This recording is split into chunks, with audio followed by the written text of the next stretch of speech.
Յուրջան Կասկադ 60 ամիս փուլային վճարում բազմաթիվ առավելություններ։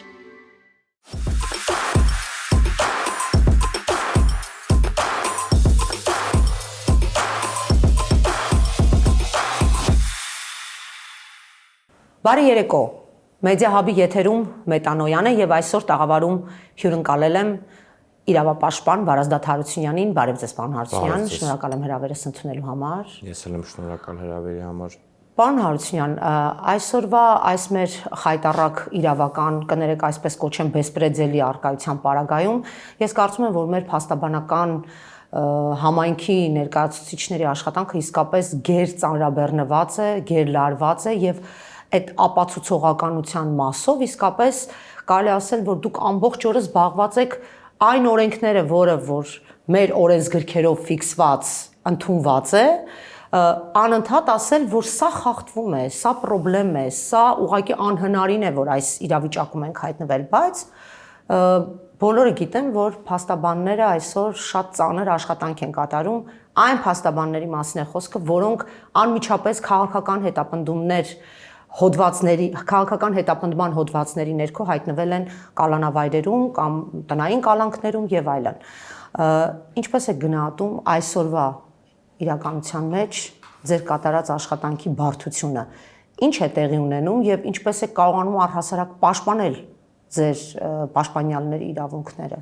Շնորհակալություն, ես նույնը կարող եմ ասել ձեր համայնքի, լրագրողական համայնքի վերաբերյալ, ասենց իրար գովալու բան կստացվի, չենք գովում, բայց այդպես է ստացվում։ Իրականությունը դա է, լրագրողական համայնքն էլ ակտիվորեն լուսաբանում է տեղի ունեցող գործընթացները,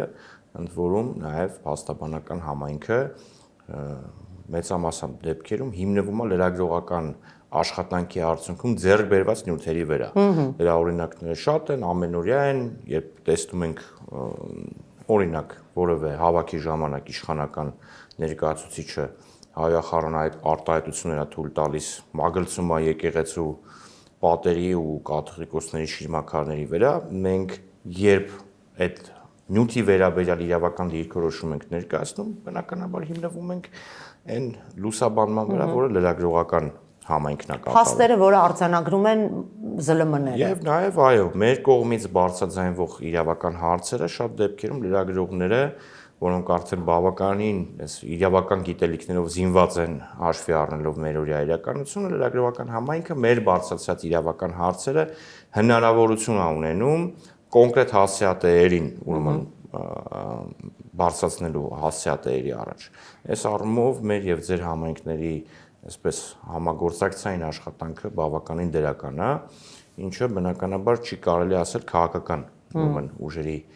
մասին, որովհետև այսպես որոշակի пассивություն է նկատվում։ Իրավական առումով բարդագույն իրավիճակում է փաստաբանական համայնքը, որովհետև ահագրացող ռեպրեսիաների շրջանակում այդ համատեքստում, այդ տրամաբանության ներքո ամեն անգամ ռեպրեսիաները հաղթահարում են այսպես նոր նշաձողեր եւ ավտորիտարացման շրջանակներում դեպի ավտորիտար կառավարում գնացող իշխանությունները այսպես պատմական ու քաղաքական առումով օրինաչափ է, որ երբեք հետ նահանջ չեն անում։ Այսինքն խախտելով որևէ իրավական սկզբունք երբեք հետագայում չեն նահանջում եւ չեն շտկում իրավիճակը, այլ հակառակը նոր ու նոր սկզբունքներ են խախտում, նորանոր ուրեմն իրավական բացասական առումով նախադեպեր են ստեղծում։ Եվ այս ամենը փաստաբանական համայնքը բարդություն ունի նաև ներկայացնելու դատարաններում, որովհետև դատարանների վարքագիծը, իրավական վարքագիծը արդարադատություն իրականացնելու համատեքստում, այսպես բավականին կրավորական է, այն առումով, որ գործադիր իշխանության քմահաճույքներից եւ ցուցումներից ակնհայտորեն, դա իմ սուբյեկտիվ կարծիքն է, ակնհայտորեն շատ ավելի են կախված, քան տարիներ առաջ։ Դրա օրինակներն էլ կա, երբ պայմանական երկրի վարչապետը Նիկոլ Փաշինյանը Facebook-ում գրում է, որ հիմա դու կտեսնես ինչա լինելու քո հետ, այդ տեսնելը վերածվում է կալանքի, որը դատավորն է տալիս։ Այո։ Ընդ որում դա միակ դեպքը չէ, այսինքն բոլոր համանման դեպքերում, երբ Նիկոլ Փաշինյանը հրապարակային հանրային հաղորդակցության շրջանակներում այսպես նախապես տալիս է իրավական գնահատական այս կամ այն ընդդիմադիր գործ չի կատարած արարքի կամ չկատարած արարքի վերաբերյալ, դա անպայմանորեն սինխրոն է ալնում ու համընկնում է հետագա բուն իրավական գնահատականին, քննչական կոմիտեի դատախազության եւ դատարանների կողմից։ Պարոն Հարությունյան, տեսեք, օրեր առաջ վարչապետի աթոռը զբաղեցնողը հանդիպել էր դատաիրավական համակարգի ներկայացուցիչների հետ, հիշում եք։ Եվ այնտեղ մի այսպիսի արտահայտություն արեց Փաշինյանը, ասում է.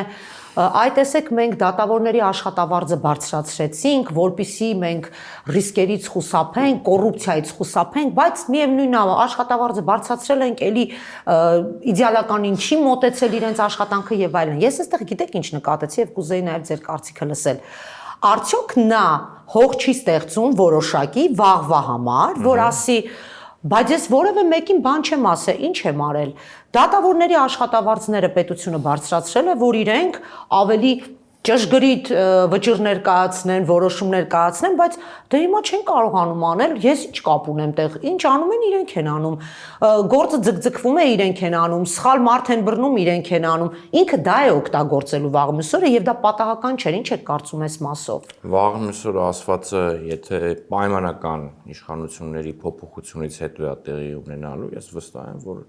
դատավորները խոսելու են։ Շատ լավ։ Հա, ու այսպես մի քիչ դա ուրիշ իրականություն է լինելու, չեմ կարծում այդ իշխանության փոփոխությունից հետո Նիկոլ Փաշինյանի արած հայտարարությունները այդպես հալածի ուղի պես անցնելու են, որովհետև շատերն են խոսելու։ Ինձ թվում է, էլի։ Ինչ վերաբերում է հիմա դատարանները գեր ծառաբեռնված են, սա զուտ իրավական կազմակերպչական տեսանկյունից ասեմ, օրինակ պարոն Սիմոն Բաբայանը փաստաբանական պալատի նախագահան հրապարակում էր արել այդ համաժողովից անմիջապես հետո ներկայացնելով կոնկրետ թվերով, թե ինչ կեր ծանրաբեռնված վիճակում են այսօր դատարանները, նույնիսկ քրեական գործերով, որոնք այսպես ահավոր են շատացել, այդ որսթափ վիճակում մեքենան վարելու գործերի շրջանակներում մի քանի հազար, մենակ այդ գործերով մի քանի հազար գործ է ավելացել դատական համակարգում, որի լուծումը շատ հանգիստ կարելի էր այլ կերպ գտնել։ Այսինքն այսօր դատարանները, դատավորները զուգահեռ քննում են նվազ նշանակության փոքր գործեր, դա եւ քրեական գործերով զբաղվող դատարանների մասին է, եւ քաղաքացիական եւ նաեւ վարչական։ Եվ նվազ շատ աննշան կարևորության գործեր, որոնց վարչահարությունը պակաս չի, այսինքն մեկը իրանք այդ ժամանակը պիտի ծախսեն, եւ բարդագույն գործեր։ Սա նորմալ վիճակ չի ու դատարանների դատավորի մասնագիտական գործունեության շրջանակներում դեմոտիվացնող լուրջ ֆակտոր է, այս հարցերին պիտի բնականաբար ուշադրություն դարձնեն, եթե նորմալ ռեֆորմներ անելու նպատակ ունեն։ Ես նաեւ ուզում եմ հիշեցնել, որ մենք բնականաբար այսպես երանության մեջ չէինք մինչ հեղափոխական դատական համակարգի աշխատանքից, բայց մինչ հեղափոխական այդ նույն դատական համակարգը, որից գող չէինք, հաստատուն քայլերով գնում էր ռեֆորմների ճանապարհով։ Ես ուզում հիշեցնել, որ այս դատարանների հրապարակայնության ապահովումը, դատալեքս համակարգը, որի միջոցով այդտեղ լրագրողները կարող են տեղեկանալ ինչ գործեր է քննվում, դատարանների կահավորումը, որ ավելի հարմար է դարձել եւ լրագրողների եւ բնականաբար ներկա գտնվել ցանկացողների համար, չգիտեմ, դատական օրենսգրքի փոփոխությունները, դատավորների սոցիալական երաշխիքների հարցեր ու մի շարք նմանատիպ հարցեր Արդարադատության ակադեմիայի հիմնումը, որի միջոցով բավականին շատ քանակի երիտասարդ մասնագետներ, ովքեր թաթախված չէին նախկին որևէ կոռուպցիոն գործընթացների մեջ, այդ նույն նախկին իշխանությունների օրոք դարձան դատավորներ։ Եվ մասնագիտական հարույթը իրավաբանական շատ լավ գիտի այդ դատավորներին ու իրենց աչքի առաջ է եղել այդ դատավորների կայացումը ու բոլորը այսպես փորձել են ավելի գնահատանքով եւ հարգանքով էին վերաբերվում այդ դատավորների, որտեղ իսկապես որակյալ դատական ակտեր էին, դա գործեր էին քննում ու զերծ էին կոռուպցիոն որևէ տեսակի լավ համեմատելով այդ ձեր նշած այսօրվա իրականության հիմա հայտարարվեց, որ դատավորների եսիմ քանի տոկոսը փոխվել է, մենք տեսանք այդ դատավորների փոխվելու գործընթացը։ Դատավորների փոխվելու գործընթացը մաքուր քաղաքական գործընթաց էր։ Հիշում ենք Վճռաբեկ դատարանի, Վերաքննիչ Արաքչյանի մի շարք դատավորների լիազորություններ դադարեցվեցին, որոնց վերաբերյալ նաև Մարդու իրավունքների եվրոպական դատարանը դիրքորոշում արտահայտեց մի քանիսի մասով, ակնկալվում է, որ մնացածի մասով էլ համանման դիրքորոշումը լինելու, ու այդ դատավորների լիազորությունները դադարեցնելը տեղի ունեցավ ուղիղ քաղաքական հրահանգով։ Մենք հիշում ենք ԲԴԽ նախագահան եւ արտարադատության նախարարով բերում էր այդ կարգապահական վարույթները, միասին համատեղ բիզնես ունեին։ Ոնց կարող է մի գործընթաց, որը միտված է ազնիվ բարեփոխումների, միտված է դատական համակարգը իսկապես մաքրելու եւ լավ դատավորներով համալրելու, այդ գործընթացի հիմքում նման ապօրինի փոխկապակցվածություն լինի, որ երկու մարմինների ղեկավարները, որոնք մեկը մյուսի բերած գործը պիտի քննի, որոշում կայացնի, իրար այդ գործընկերները։ Այդ իրանք բիզնես պարտներներ են։ Այսինքն շատ բան կարանք ասենք, բայց ես վստահաբար ասում եմ, հասարակ քաղաքացիները իր վրա չի զգում դատական համակարգի որևէ ռեֆորմի դրական արդյունք, որևէ։ Հասարակ քաղաքացիները չեն զգում, բայց մենք տեսնում ենք, թե ինչ քաղաքական խայտառակ ռեպրեսիաներ են տեղի ունենում մեր երկրում եւ մարդիկ նույնիսկ Facebook-յան ինչ որ գրառման համար կարող են հայտնվել բանտում, ձերբակալվեն անմիջապես, այնուհետև կալանավորվեն։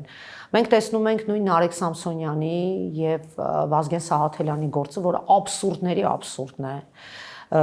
Մարդիկ ընդամենը եթերում ասել են հետույք բառը եւ 2 ամսից հետո նորից կրկին շարունակվեց իրենց կալանքը։ Մենք տեսնում ենք սրբազանների, 4 սրբազանների նկատմամբ այս ապօրինությունները, նույն Բագրատ սրբազանի գործով, ահաբեկչության, հա, այսպես ասած գործով, ինչքան մարդիկ են այս պահին կալանավայրերում։ Ինչ ենք մենք տեսնում այստեղ։ Այո, դուք նշեցիք, որ այն որ գերծանրաբեռնված են դատարանները եւ այլն, այս մասը դնում եմ մի կողմ։ Բայց ուղիղ զանգի եւ ուղիղ հրահանգի խնդիրն է այսօր գործում մեր երկրում եւ բացի նրանից, որ վարչապետի աթոռը զբաղեցնողը իր Facebook-յան մի գրառումով, այսպես ասած, նավոդկա է տալիս, թե գնացեք սրա հետևից, այն մի կողմն էլ այսպես հլու հնազանդ դա իրականացնում է։ Ինչ կարող ենք անել մենք այսօրվա իրականության մեջ, մենք թե փաստաբանները, թե լրագրողները, թե пассив քաղաքական ուժերը ցավոք սրտի, որպեսզի կարողանանք պաշտպանել ինքներս մեզ։ Կա այս իշխանության օրոք get 1 տրամաբանական ձև, որ մենք օրենքը կարողանանք պաշտպանել։ Դա հնարավոր է, պարոն Հարությունյան։ Երբ իրավական պետության հիմնասյուները քանդվում են, այդ հիմնասյուները կառուցել է պետք։ Որտեվ քանդված իրավական պետության հիմնասյուների պարագայում իրավահավասարության, իրավունքի գերակայության, իշխանությունների բաժանման եւ հավասարակշռման սկզբունքի խախտման եւ նման սկզբունքների խախտման վերացման պարագայում այդ սկզբունքները պետքա վերակենդանացնել, պետքա այդ հիմնասյուները կրկին կառուցել։ Դա իրավաբաններն ու լրագրողները չեն կարող անել, որովհետեւ դա պետության պետական կառուցման պետական կառուցման խնդիր, այսինքն պետական կառուցման պետությունը այդ նույն հիմնասյուներին դնելու, պետությունը դեմոկրատական առումով զարգացման ճանապարհին հետ դնելու խնդիրն է։ Երբ ես իմ խոսքի սկզբում ասացի, որ պատմության մեջ տեղի չի ունեցել մի դեպք, երբ որևէ X պետության իշխանություններ գնան ավտորիտար պետության ճանապարհով, հետո ինչ-որ մի պայ ասեն, դա լավ խիղճն է լավ բան, հետ վերադառնանք դեմոկրատական ուրեմն կառավարման կարգին։ Այդպիսի դեպք տեղի չի ունեցել։ Այս գործընթացը դեպի ավտորիտար կառավարման գնալու ինքը անկասելի է, ինքը անընդհատ նոր ու նոր բաներ պիտի բանի։ Այսինքն քանի կա այս իշխանությունը մենք շանս չունենք։ Սրա լուծումը, սրա միակ լուծումը քաղաքական լուծումն է։ Քաղաքական լուծումը ենթադրում է դժգոհ ուրեմն քաղաքացիների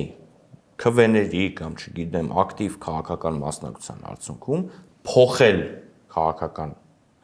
իշխանություններին եւ բերել իշխանություններ, որոնք կհայտարարեն եւ իսկապես կուզենան վերադարձնել պետությունը իրավական պետության տրամաբանության ներքո։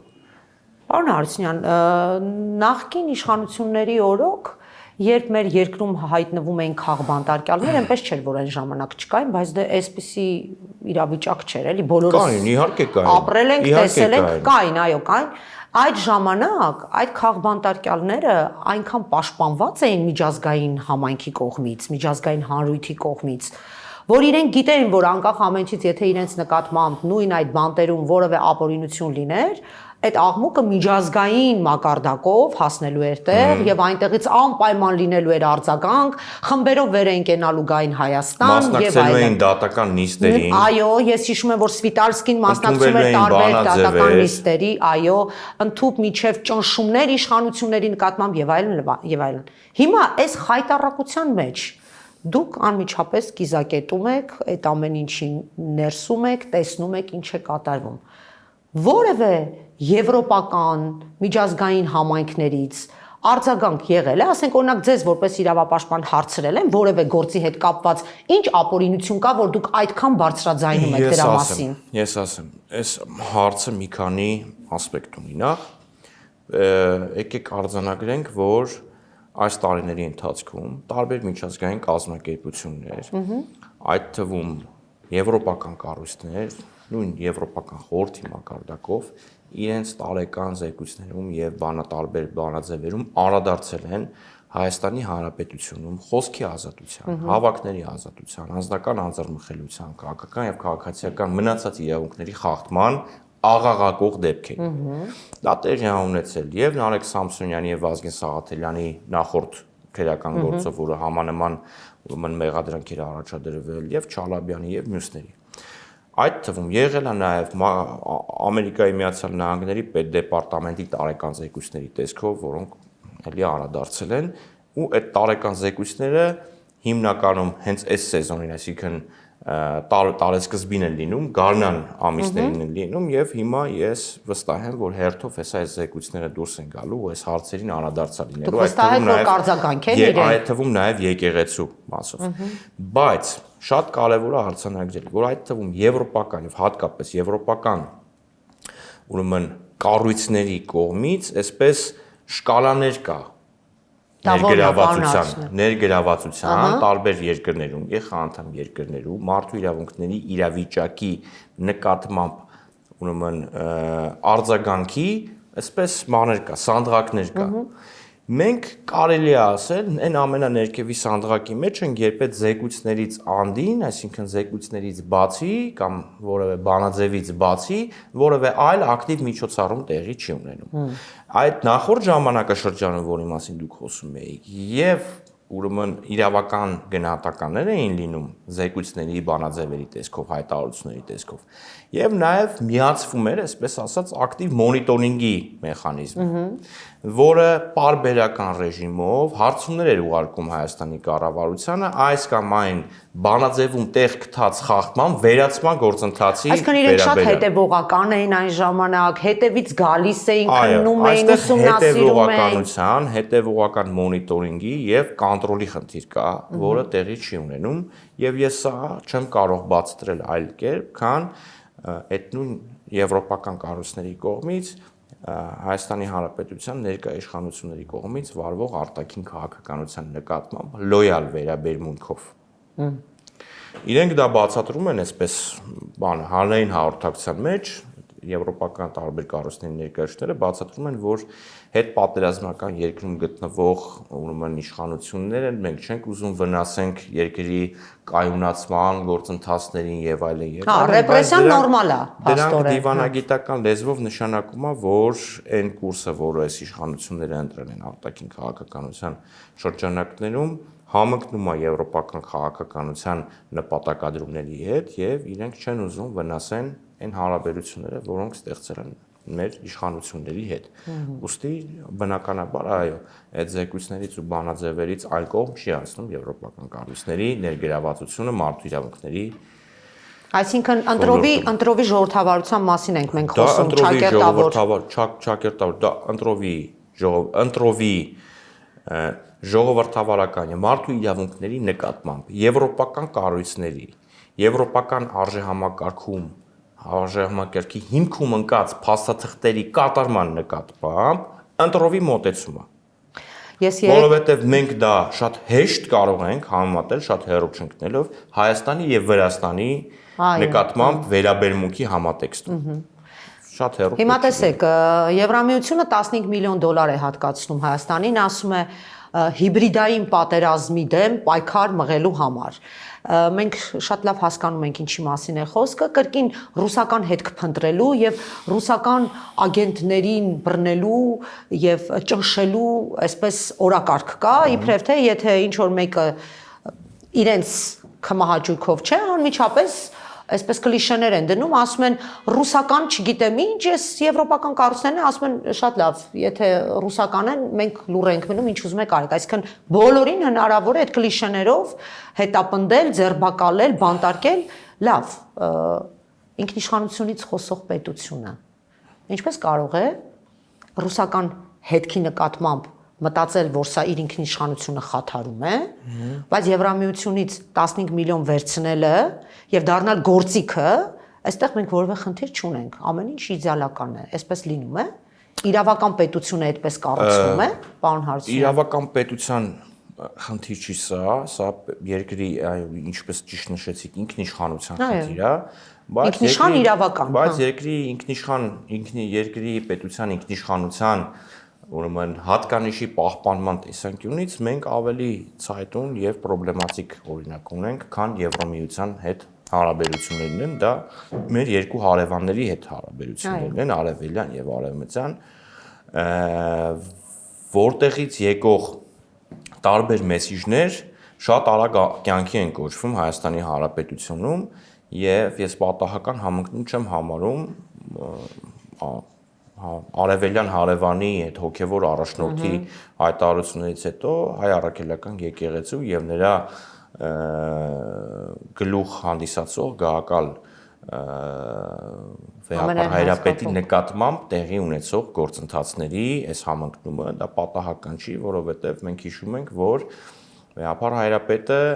հենց անմիջապես այդ դեպքերի նախորդող շրջանում Շվեյցարիայում համաշխարհային եկեղեցական այդ ժողովի ժամանակ բարձրացել էր Արցախայցյան հետ վերադարձի իրավունքի եւ մնացյալ հարակից իրավունքների ուրեմն սահմանման եւ ապահովման խնդիրը ու դա դարձել էր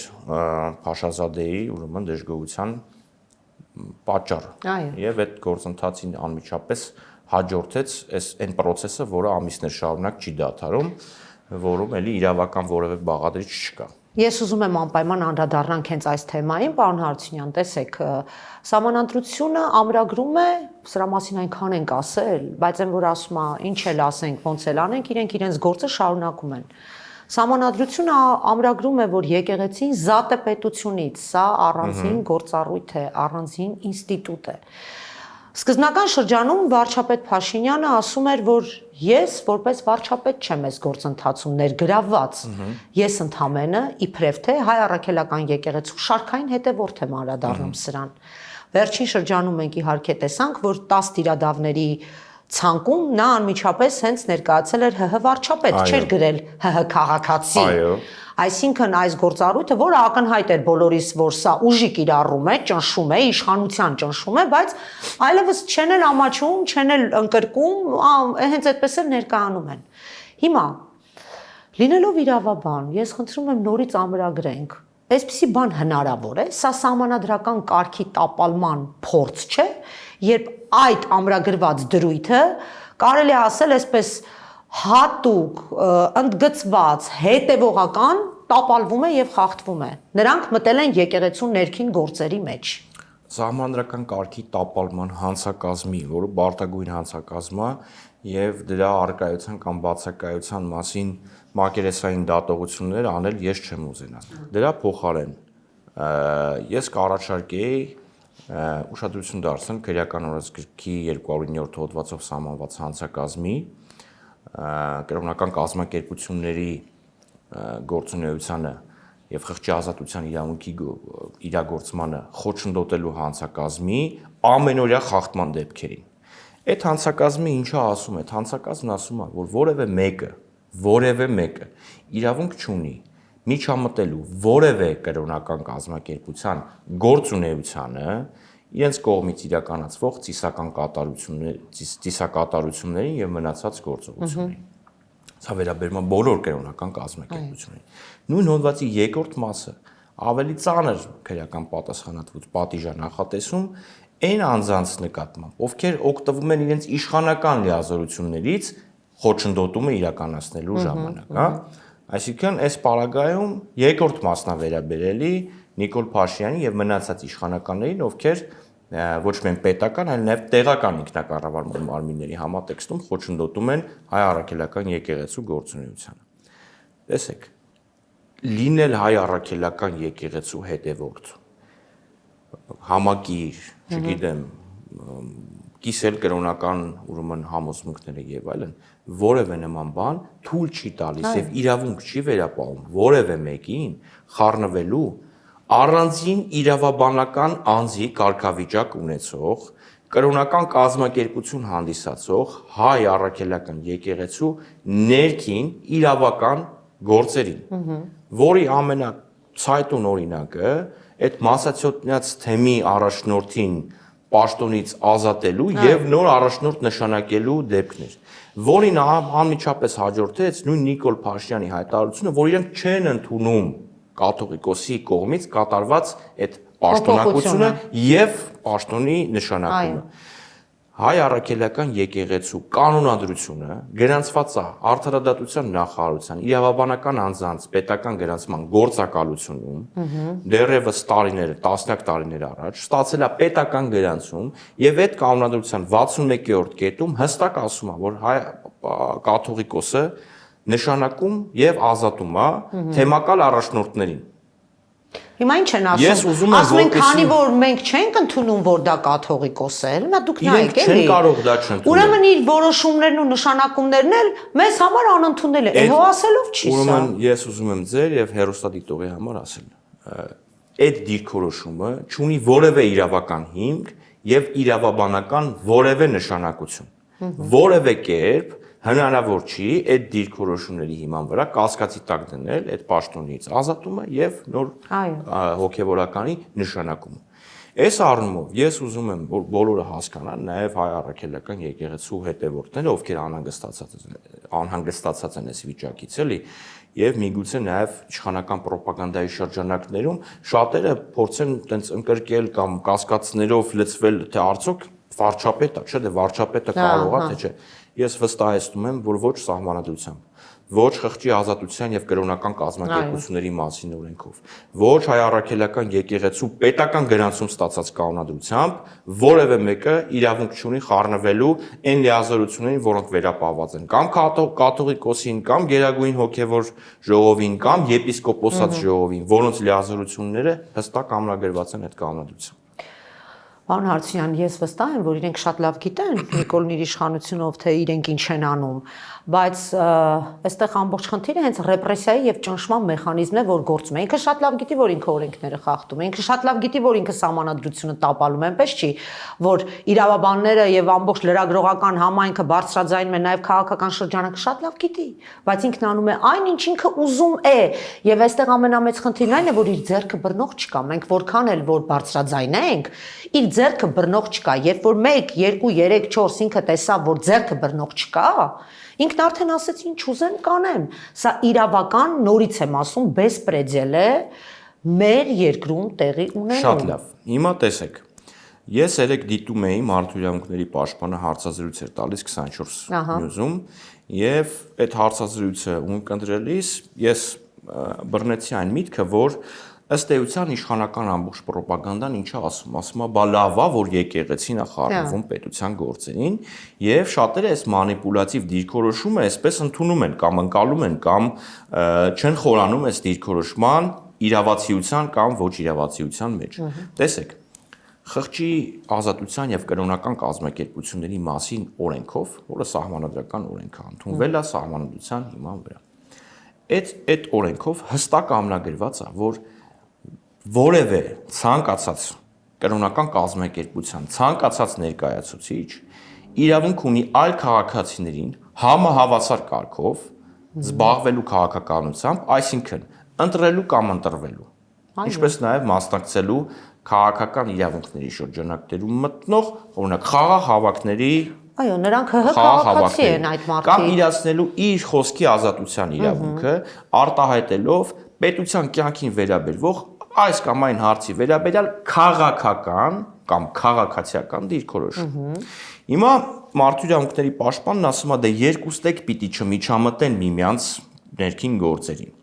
Իմ մոտ հարց է առաջանում. ինչպես է եկեղեցին միջամտել պետության ներքին գործերին, այսինքն որ գործողությամբ։ Այն որ պետությունը իդեմս քաղաքական իշխանության մեր բերած օրինակով ասում է չեմ ընդունում քո նշանակած առաջնորդին, խախտելով սահմանադրություն, օրենք, կանոնադրություն։ Եկեղեցու կանոնակարգերը ինքը ոտնահարում է։ Եկեղեցին որևէ նման գործողություն, այսինքն պետության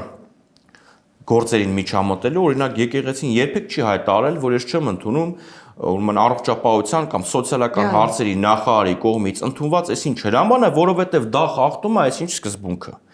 Մենք տեսել ենք, որ եկեղեցին այսպես դիրքորոշում է արտահայտել հայ եկեղեցու պատմությունը դպրոցական առարկաների ցանկից հանելու վերաբերյալ, որի իրավունքը ուներ։ Մենք տեսել ենք, որ առանձին վերցած որևէ հոգևորական քաղաքական գործընթացի մեջ է մտել, հիմք ընդունելով իմ կողմից վկայակոչված խղճի ազատության եւ կրոնական կազմակերպությունների մասին օրենքը, որի իրավունքը ինքը ուներ, բայց որ եկեղեցին որպես հայ առաքելական եկեղեցի իր կանոնադրության սահմանված լիազորությունների կամ գործունեության նպատակադրումներից դուրս մասնակցի որևէ քաղաքական գործընթացի, օրինակ, որպես առանձին միավոր մասնակցի ընտրություններին եւ կոչ անի քաղաքացիներին, որ ձայն տան, նման բան չի եղել։ Մենք նույնիսկ չենք հիշում դեպք, երբ այսպես, չգիտեմ, օրինակ գերագույն հոգևոր խորհուրդը որևէ քաղաքական հայտարարություն անի, միգուցե եղել է, որ իրավունք ունի, բայց նույնիսկ այդպիսի դեպք չենք հիշում։ Տեսեք ինչ են ասում, պարոն, խնդրեմ շարունակեք։ Հավասարության նշան դնելը պետության կողմից ոստիկանական ուժերով ԱԱԾ-ականներին ուղարկում են ինչ որ քահանայի ասում են, լսի, քո մոտ պատարակ պիտի լինի, վեհապարի անունը չհիշատակես, որը ծիսակատարության անբաժան մասն է։ Թալինում քանի շաբաթ է Թալինի քաղաքապետի միջոցով արգելում են այնտեղ պատարակները, որպեսզի արագածոտնի թեմի քահանաները իրականացնեն։ Մաստարայի եկեղեցում Թալինի բնակչին հարց է տալի լրագրողը, ասում է, բա ինչի եք եկել այս եկեղեցի, Թալինում եկեղեցի կա, ասում է, ոնց մասնակցեի, եթե չկար պատարակը խոչընդոտվեց։ Այո։ Հիմա մարդու իրավունքների պաշտպանը ազնիվ չի ես իր դիրքորոշման մեջ, երբ հավասարության նշան է դնում պետության կողմից համակարգված, տեսեք ովքեր են ներգրաված այս process-ին, վարչապետը, նախարարները, քննչական կոմիտեն, դատախազությունը, ոստիկանությունը, ազգային անվտանգության ծառայությունը եւ տեղական ինքնակառավարման մարմինների այն ղեկավարները, ովքեր ԿՊ-ական են, հա։ Համակարգված միջամտություն է եկեղեցու ներքին գործերին։ Եկեղեցին ինչ է անում պետության գործերի միջամտելու տեսանկյունից։ Ինչ է անում։ Որն է այդ գործողությունը, որ մարդու իրավունքների պաշտպանը երկուստեք կոչ է անում հետ քայլ անել եւ միմյանց գործերին չխառնվել։ Որն է եղել եկեղեցու կողմից այդ միջամտությունը։ Կամ ինչպես կարող է եկեղեցին միջամտի մի ամբողջ պետության ներքին գործերին։ Դե տեսեք ինչ են ասում են բա գնացել եք 21 թվականին ընդդիմության միտինգներին եք մասնակցել։ Բայց ես շատ լավ հիշում եմ, որ նույն 2018 թվականի այդ հանրահավաքները, որը Նիկոլը կազմակերպում էր 18 թվականին, 15 թվականին Էլեկտրիկ Երևանի ժամանակ քահանաները չեն ներկա եղել, ներկա են չէ եղել։ Եղել են եւ միշտ հոգեորականությունը հայտնվել է այդ վայրերում եւ դա նորմալ է, որ եղել է, նաեւ խաղաղության կոչ է արել, որպեսզի բախումներ չլինեն։ Ես հիշում եմ, որ պատ էին կազմում հոգեորականները, որպեսզի քաղաքացիները չբախվեին միմյանց, կհիշեք, պարոն Հարությունյան։ Եվ հիմա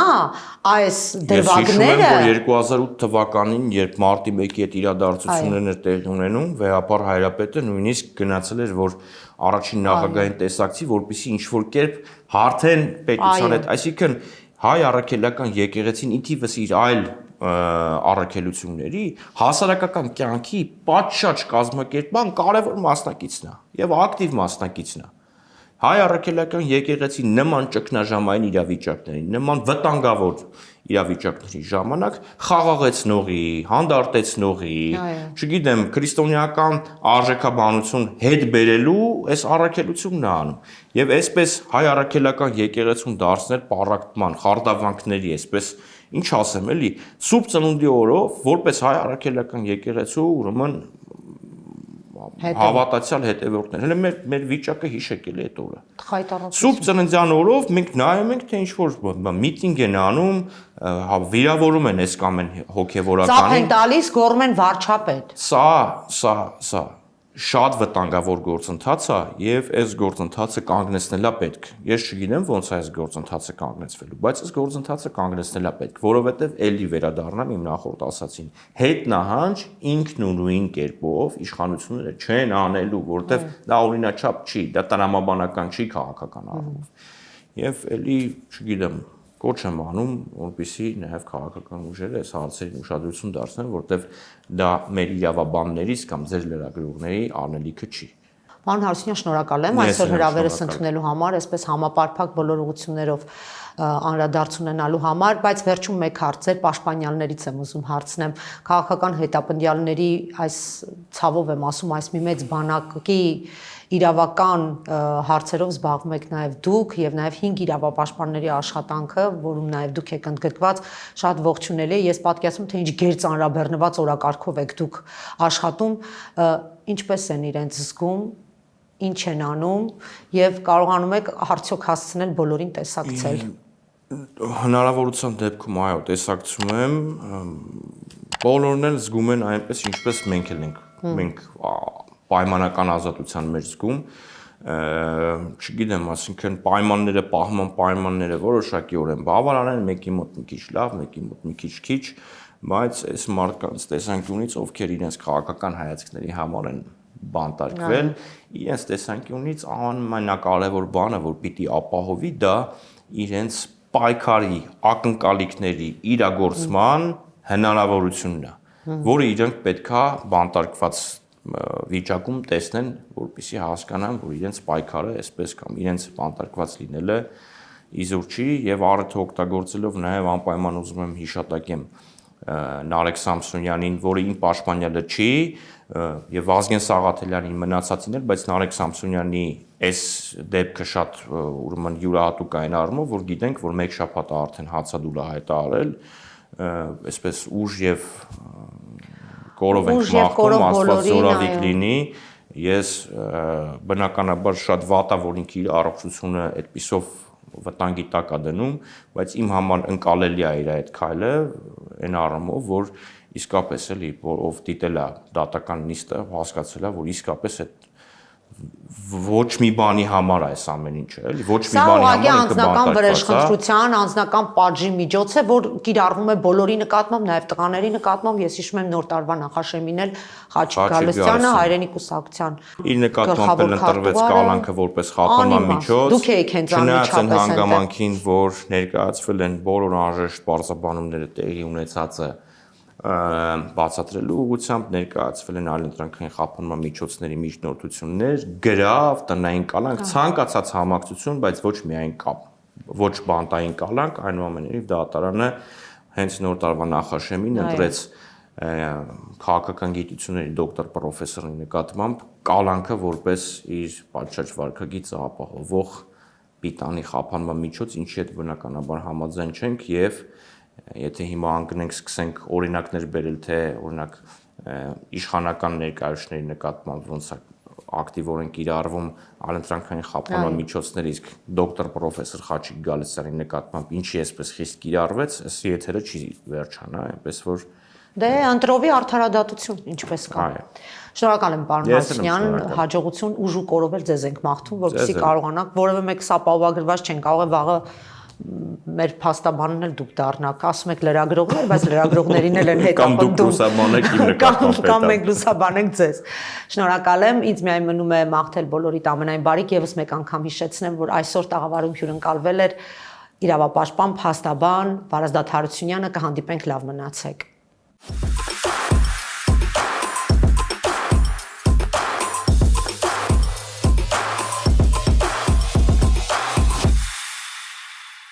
Յուրջան Կասկադ 60 ամիս փուլային վճարում բազմաթիվ առավելություններ